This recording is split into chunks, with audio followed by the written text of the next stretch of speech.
උඩට උඩු වියනක් අල්ලන්නේ කියනවා. උඩු වියනේ කියන්නේ මොකද්ද? නෝන හෙඩ්ඩක් ගන්නවනේ ඒකට. මේ තියනවද නැහැ? මොනවද? ඔන්නනේ.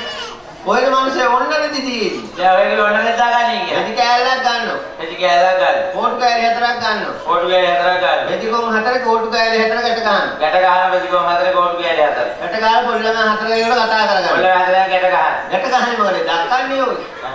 පොල්ලම 4 යන කතා කරලා කෝටු කෑලි 4 දෙනවා අතට. කෝටු කෑලි 4 දෙනවා අතට. යන්නේ කියන කොම් 4ට. කොම් 4ට යන්නේ කියලා කෝටු කෑලි 4 හෙඩ් උසා යන්නේ කියන. තායන දුර යන්නම් බේ. ඒ මොකද? අර රාත්‍රී කිව්වනම් ලයිට් ඕෆ් කරලා හරි ඕක කරන්නේ. ඒ මොකද? දැන් නෑකලා බෑ පුංචියව ලානවා. පුංචියවන්න ගන්නේ මොකද? එහෙනම් මේ කට්ටිය ඇස් පියාගන්නේ කියලා. නෑ ඔහෙ ඇස් පියාගන්න. මං ඇස් පියාගත්තා හොරෙන් බලයි දැල්ලන්නේ. පුංචියවට ඇස් පියාගන්නේ කොහොමද හරි? ඔව්. ඒක නවුවත් දැල්ලන්නේ. වියන්නේ උඩු වියන. ඒක තමයි මං කිව්වේ. ඒක තමයි උසයන. දැන් පොඩි ළමයි හතරට කෝටු කෑලි 4 අතේ තියා හෙද්ද උස්සගෙන යනවා. ඔව්. ඒක උසයන උඩ ගන්න. එක්කෙනා පස්සේ එක්කෙනා හෙද්ද උස්සන් යනවා.